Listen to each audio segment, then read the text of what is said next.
It's a total fucking shit show out there. It's everything, right? This is just, we're starting the big liquidation phase in pretty much everything. I'm looking at stuff like Galaxy's down 25%. I mean, Novo Oof. can't be very happy about that. He probably has to send the keys back on his yacht or something. But it's a mess. You've seen what's going on with the Terra ecosystem as well. I mean, Yeah. they're actively selling Bitcoin. I hear, Jump in that whole equation is selling Ethereum. We've got, it's just liquidation of everything. And it's interesting because it's spilling out into the macro world as well, obviously. It's like stuff like oil, which was like the last thing that was holding up the inflation narrative, is starting to get properly clocked. Everybody, I think, in every position is about to lose money. So inflation, we've had this really complicated macro situation where we had supply chain shocks, which was people can get factories and ships sorted out because people were still in lockdown with COVID. There was a massive backlog of orders, and this filtered through, and that raised prices because everyone, if there's a shortage of goods, if you pay more, you get the goods, right? So that puts prices up. Then we start to see issues in the commodity sector that have underinvested. So everybody comes online again, everybody wants oil, gas, everything else. So commodity prices start exploding. Then we add on a Russia-Ukraine war and the penalties on Russia, and that takes a bunch of commodities out of the market. So now we're in this perfect storm of prices rising. But people are also scrambling, like all of us, probably you guys as well, to try and hire people. So we're all bidding up wages. But wages, outside of some jobs, aren't rising as much as prices.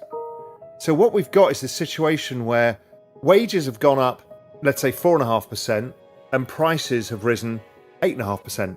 So everyone's taken a 4.5% or 4% haircut in their net worth. Now that hit crypto. It started as soon as inflation happened, because if you think of crypto as a groundswell movement, basically the dollar cost averaging by average people who are in the space had started drying up, and we saw all the on-chain activity basically flatten out. And we've been in this sideways sloppy range because we've seen no network growth across the entire ecosystem.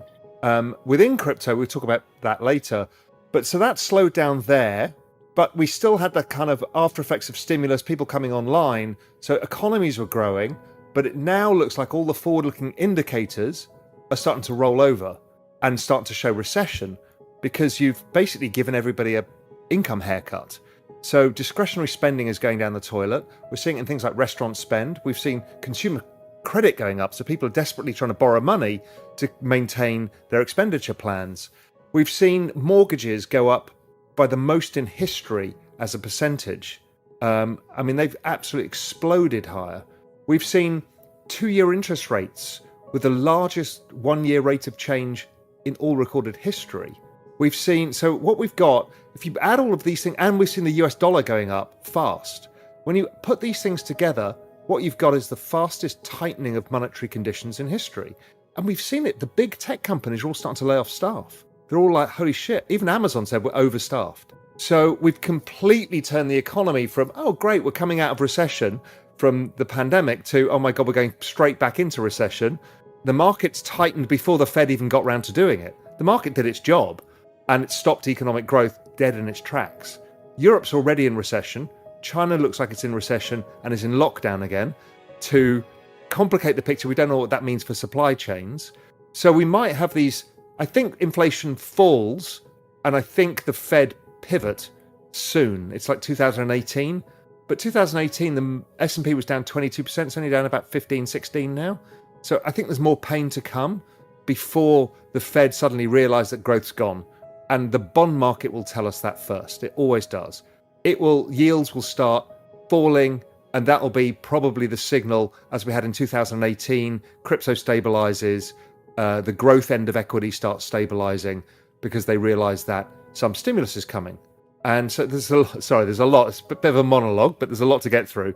Now, if inflation is still high-ish, because it's going to take a while to come down, but I think it comes down pretty fast, but let's say it's still at 5%, and the economy is now headed directly into recession, what do the Fed do? Well, they're unlikely to purely stimulate because optically that doesn't look right. So my guess is they'll do what Europe's starting to do and Japan's starting to do, which is direct transfer payments that I've been talking about for a while, which is basically MMT. So you give money to the people who need it to cover the costs of their bills going up, and you basically finance it by buying bonds.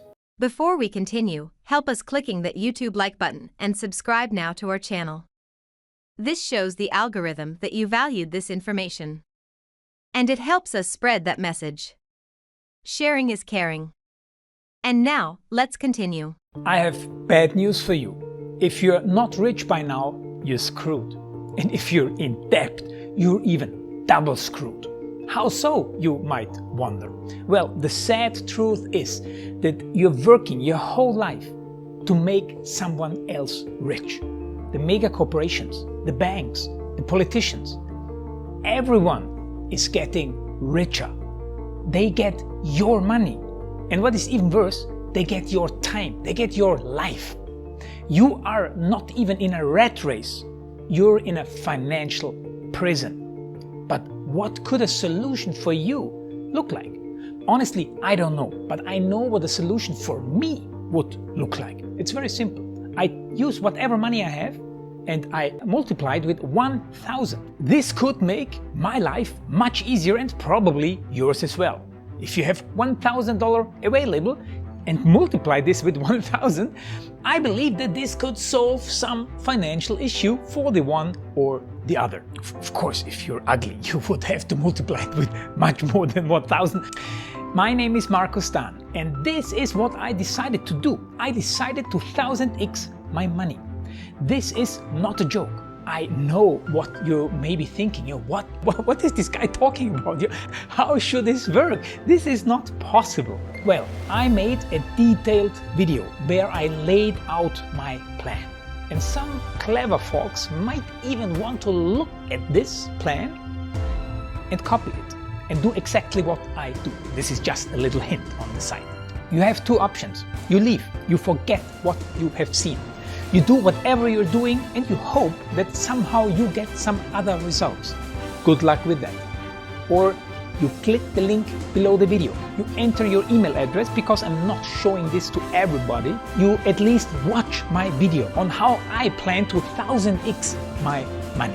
The choice is yours. Make the right choice. Join me. See what a different future you could have. See at least how I plan to do the 1000x. So click on the link below, enter your email address, and I see you on the other side. Your Markus Dahn.